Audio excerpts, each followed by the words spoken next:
Greetings,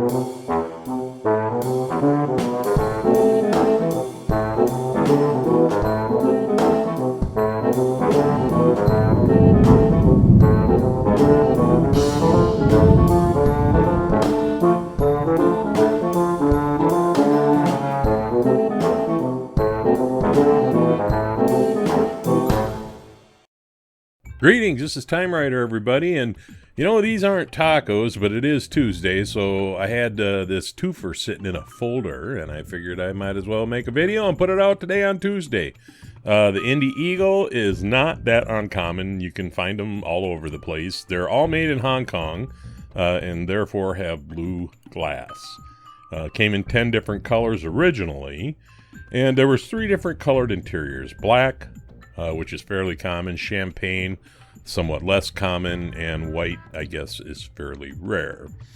Anyway, I am going to restore both of these cars, so stick around. So the castings were held together with 2 spun posts, very small, so I'm going to put a punch hole in the middle to keep the drill running straight. These were a part of the Grand Prix series that Hot Wheel put out, and I think there was 3 other open wheels.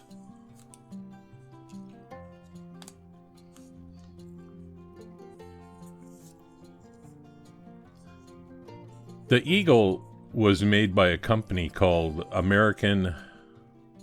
Anglo-American Racing,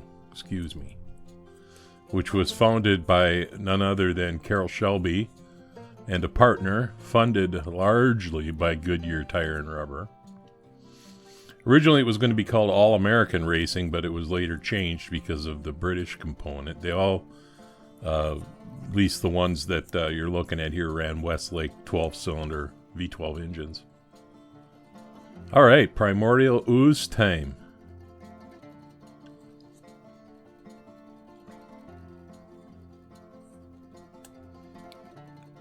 AAR, they made a lot of cars. They called all of them Eagles, as far as I know anyway, because the front of the car had what looked like a beak. And I suppose there was probably some American connections there too.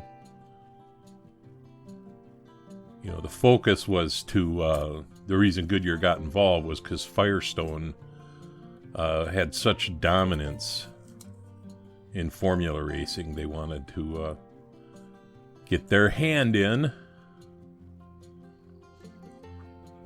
And after I cleaned him up with the wire brush, we'll use a little steel wool, and just remember everything I'm doing here I have to do twice because I'm doing 2 cars. And I had to do a little bit of tuning on a couple of the axles that got bent pretty good.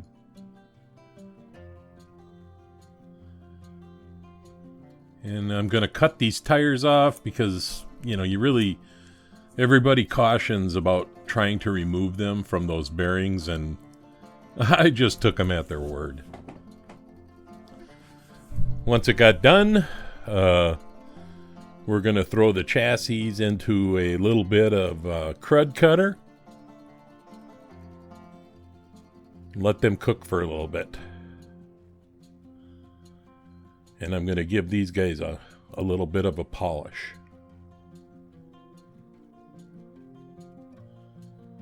The car, when it first came out, was regarded as one of the most beautiful cars at that level of racing.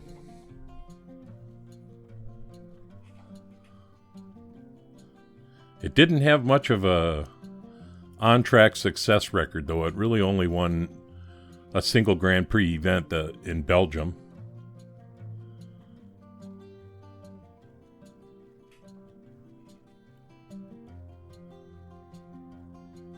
These castings were actually in really good shape, and they polished up really nicely. I didn't really have to do a whole lot of filing on them. most of what I did was just a little bit of light sanding here and there and then polishing. Getting them ready for that Spectraflame paint. Yeah, the win at the Belgian race was the only win by a U.S. driver since like 1921. So it was the first time in a really long time. All right, let's get these out. Clean them up a little bit. That one wheel looks like it still needs a little work. But, you know, there's a little bit of pebbling on the chassis. I don't know that there's anything. I suppose I could start sanding on them. I might be able to get rid of it, but I wasn't too concerned about it. As long as they cleaned up nicely, and these did.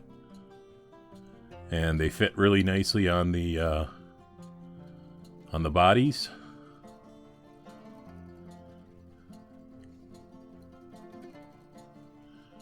The plastic pieces, I threw in some soapy water just to clean them up. Basically 3 plastic pieces, not counting the wheels, for each car. All the glass pieces on these were blue because they were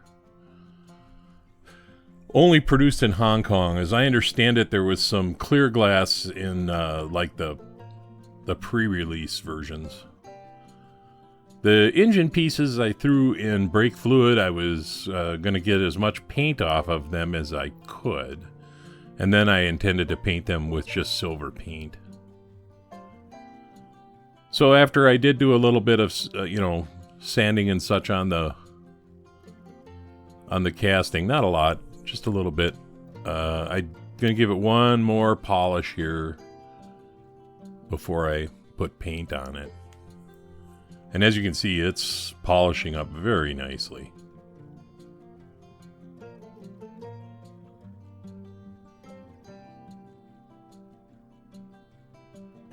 And of course, casting number 2. These reminded me a lot of the Matchbox Lotus.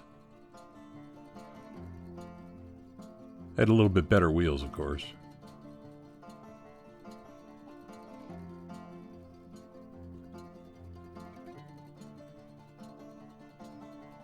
I use Mother's metal polish in case you hadn't noticed. And then that's lacquer thinner with a little toothbrush action to get all of the remaining polish out of the cracks. I shouldn't say cracks, the casting lines, whatever you want to call them, the detailing. And then I wasn't going to do blue and red. It seemed like those were such common colors. And I wanted to use some Spectraflame colors that I never used before, so I decided to do these with the metallics. This one is copper. I know it doesn't look it, but when I get done, trust me, it's copper.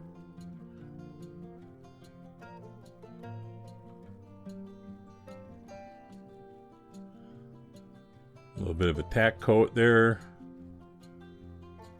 Come back 20 minutes later or so and throw on a wet coat. I only did 2 coats on these. It was all I felt it needed. I didn't do any clear because, like I've said before, you know, when I'm restoring, I prefer to try to go back to the original look. And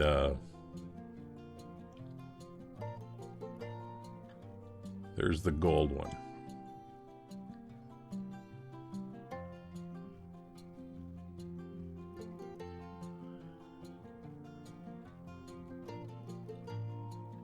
Come back and hit it again with that heavier second coat.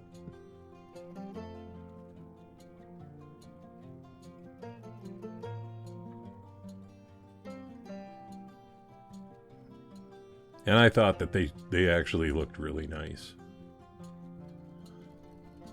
So the glass, You know, it was all really rough around the edges, you know, probably from being played with is my guess. So I figured, well, first thing I'm going to do is I'm going to clean off any kind of flashing, I guess you'd call it. It's basically from where the glass got worn, but I want to get back to a fairly crisp edge. So I cut all that off, and then I just ran it upside down over sandpaper. And I followed the whole thing up with gauzy.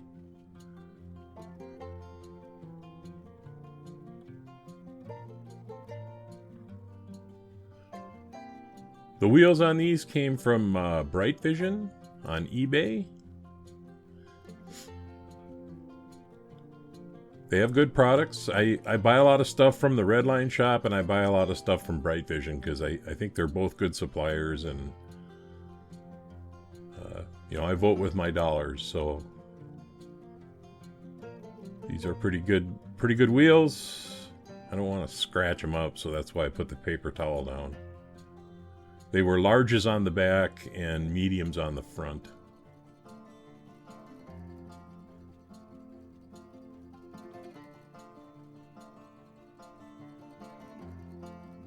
And just press these on.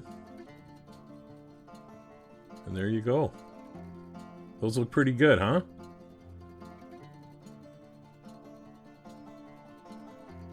And those are not the deep dish, those are just the standard. Like I said, I painted the engine piece with just automotive silver paint.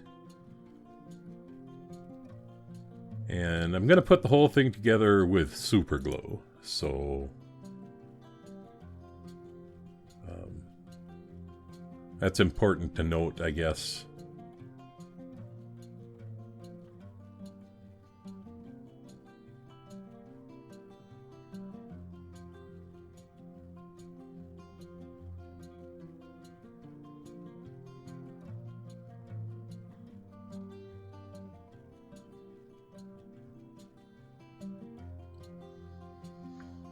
These were fun little cars to do. I mean, they're not terribly complicated, but you know, they look nice. They have that Hot Wheels spring, you know.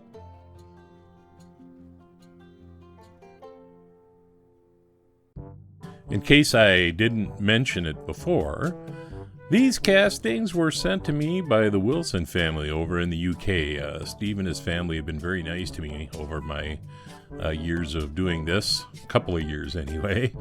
And they've sent me a thing or two, and I've sent them a thing or two.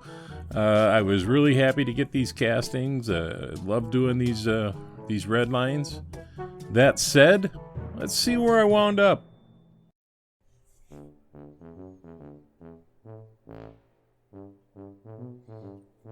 So there you have it. The Hot Wheels Indy Eagle.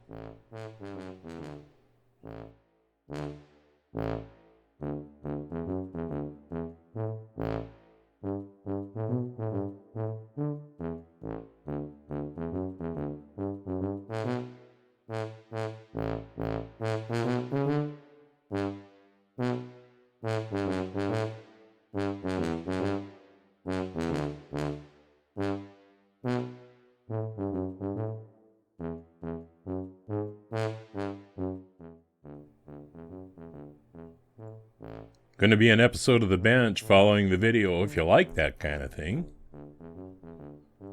This is TimeRider, and I'll leave the light on for you.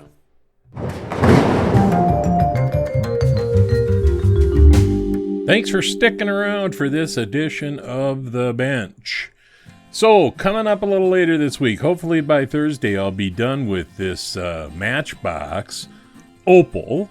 I'm doing a straight up restoration on it. I'm painting it primer white here, but what you don't know is this is the third time that I'll be painting it because I had some troubles with the paint. And then on Saturday, of course, is our Three Blind Mice Ranchi Ranchero build. And, you know, I teased Paul a little bit calling it that. He never called it that. I call it that because if you look at this casting, and I knew what I was going to find when I took the paint off, was just, an awful casting that had been made to look nice with paint. And then also on Saturday, I've got a Saturday special I'm working on in the form of this IROC Firebird race car. And I'm hoping to have that out on Saturday as well. And that's about it. I don't have anything else for you. I hope everybody is healthy, wealthy, and wise, and has plenty of toilet paper. This is TimeRider. I hope to see you at the next build.